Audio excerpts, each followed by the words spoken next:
राजस्थान जन की बात के हिसाब से शुक्ला जी आपने कहा वही हो रहा है।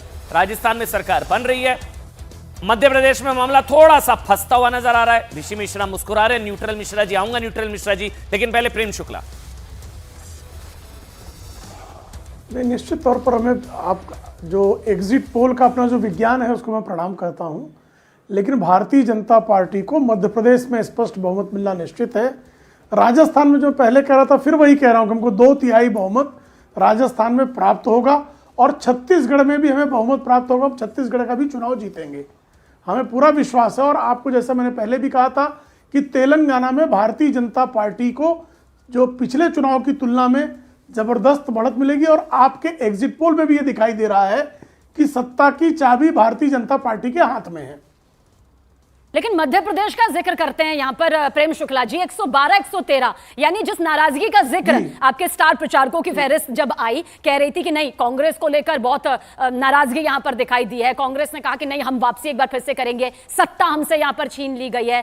कोई बहुत बड़ा बदलाव तो एग्जिट पोल में नजर नहीं आ रहा है। हम अब भी कह रहे हैं कि यह अनुमान है, ये नतीजे भले नहीं, लेकिन बहुत कुछ अनुमान के बूते भी खड़ा होता है। देखिए, मैं मध्य प्रदेश से पूरा भरोसा है कि हमको स्पष्ट बहुमत मिलेगा। आपको ध्यान रहेगा पिछले बार भी 1,56,00,000 वोट जो है भारतीय जनता पार्टी को मिले थे, 1,55,00,000 कांग्रेस को वोट मिले थे और 1,56,00,000 वोट पाकर हमको 109 सीटें मिली थी। 1,55,00,000 वोट पाकर कांग्रेस को जो 113 सीटें मिली थी। इस बार भारतीय जनता पार्टी न्यूनतम 130 सीटें पाएगी।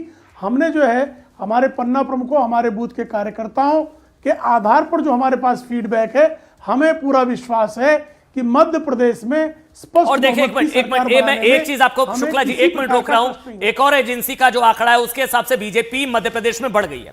ये देखिए अब जो स्क्रीन पर इस वक्त आप देख रहे हैं, ये आंकड़े लगातार बढ़ लेंगे क्योंकि अब तक जन की बात एक एजेंसी का आंकड़ा आया, दूसरी एजेंसी का आंकड़ा है, उसके हिसाब से आंकड़े बदल रहे हैं। और ये हम आपको जो टारगेट वहां पर न्यूज 18 इंडिया पर दिखा रहे हैं, एक तरीके का निचोड़ है। अभी तक के हिसाब से बीजेपी देखिए 119 यानी कि मध्य प्रदेश में बीजेपी की सरकार 119, मध्य प्रदेश में 119 और राजस्थान में भी बीजेपी की सरकार अभी तक के एग्जिट पोल के हिसाब से। और नीचे आप देखेंगे तेलंगाना में कांटे की फाइट है, लेकिन छत्तीसगढ़ का क्या होगा? छत्तीसगढ़ में तो बताया जा रहा है कांग्रेस बाजी मार रही है, लेकिन अगर यह भी हो जाता है तो भी बड़ी बात होगी भारतीय जनता पार्टी के लिहाज से। मध्य प्रदेश खासकर 15 साल से शिवराज सिंह चौहान वहां पर। ऋषि मिश्रा मेरे साथ हैं। ऋषि भाई, एग्जिट ही एग्जैक्ट? देखिए, मैं कुछ हद तक सहमत हूँ। मध्य प्रदेश में कांग्रेस चुनाव जीत रही है और बीजेपी की इतनी स्थिति कमजोर है वहाँ मध्य प्रदेश में कि जिस नयन सिंह तोमर और कैलाश विजय वर्गीय के भरोसे आसपास के क्षेत्रों में प्रभाव डालना चाह रही थी बीजेपी, उन 2 उम्मीदवारों के लिए नरेंद्र मोदी जी को सड़क पर उतरना पड़ा। नयन सिंह तोमर के लिए प्रधानमंत्री जी को रैली करना पड़ा। नरेंद्र सिंह तोमर देश के कृषि मंत्री हैं, बड़े नेता हैं, जिनके जिम्मे पूरे मध्य प्रदेश की चुनावी कमान जिनके कंधों पे था, उनको अपने सीट बचाने के लिए प्रधानमंत्री को उतारना पड़ता है। यही हाल इंदौर 1 में कैलाश विजयवर्गीय के साथ था। तो आप समझ सकते हैं कि जो संभावित इनके मुख्यमंत्री के 2 महत्वपूर्ण चेहरे हैं वो अपने सीट नहीं निकाल पा रहे हैं, उनकी सीट फंसी हुई है। और आज मैं आपके दावे के साथ कह रहा हूँ, दोनों सीट का मार्जिन 5, यदि जीत भी जाती है बीजेपी तो 4,000, 5,000, 3,000 से अधिक का नहीं होगा।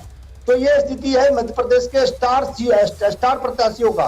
तो आप समझ सकते हैं पूर्ण मध्य प्रदेश में बीजेपी का क्या हाल होगा। तो बीजेपी कांग्रेस मध्य प्रदेश में चुनाव जीतने जा रही है, छत्तीसगढ़ में कांग्रेस चुनाव जीतने जा रही है, तेलंगाना में कांग्रेस का क्लीन स्वीप है और मैं मानता हूं राजस्थान में कांटे की टक्कर है। और आप अभी भी कह रहा हूं, निर्दलीय आरएलपी और बीएसपी का महत्वपूर्ण रोल होगा। वसुंधरा जी के जो बागी चुनाव लड़ रहे हैं उनका भी महत्वपूर्ण रोल होगा जी। और हमारे सहयोगी मनोज भी हमारे साथ बने हुए हैं। 2 खास मेहमान हैं, कुछ और खास मेहमान भी हमारे साथ जुड़ेंगे। मनोज, आपकी तरफ रुख करेंगे। पहला आंकड़ा यहाँ पर आ चुका है। जो एजेंसी यहाँ पर 2 हमारे सामने है उसके आंकड़े हमें बता रहे हैं बीजेपी को बढ़त है, यानी इतनी बढ़त तो नजर आ रही है जिस टक्कर की बात यहाँ पर कही जा रही थी। लेकिन क्या लगता है, आप हमारे दोनों खास मेहमानों को सुन भी रहे हैं, उन्हें समझ भी रहे हैं, वाकई किसका पलड़ा भारी नजर आ रहा है? देखिए, ये तो 3 तारीख को तय होगा, लेकिन एक बात बिल्कुल सच है कि कांटे की टक्कर तो मध्य प्रदेश में है, क्योंकि दोनों के पास अपने प्लस पॉइंट थे, दोनों के पास अपने नेगेटिव पॉइंट थे। बीजेपी के ऊपर अगर सबसे बड़ा दबाव था तो वो था एंटी इनकम्बेंसी का। मुख्यमंत्री शिवराज सिंह चौहान जो कि 16 साल से लगातार मध्य प्रदेश के मुख्यमंत्री हैं, और यही वजह है कि खुद बीजेपी ने शिवराज सिंह चौहान को दोबारा चीफ मिनिस्ट्रियल कैंडिडेट यहाँ पर घोषित भी नहीं किया। और पार्टी से जब भी पूछा गया कि अगर पार्टी चुनाव जीतती है तो अगला मुख्यमंत्री कौन होगा, तो पार्टी के तमाम बड़े नेताओं ने एक ही जवाब दिया कि बीजेपी में जो दस्तूर होता है ये मुख्यमंत्री के नाम तय करने का, वो काम पार्लियामेंट्री बोर्ड करता है, पार्टी का शीर्ष नेतृत्व तय करता है। लेकिन हम लोगों से समझते हैं कि जो आंकड़े कह रहे हैं वो आंकड़े लोगों तक कैसे पहुंच रहे हैं, लोग क्या सोचते हैं,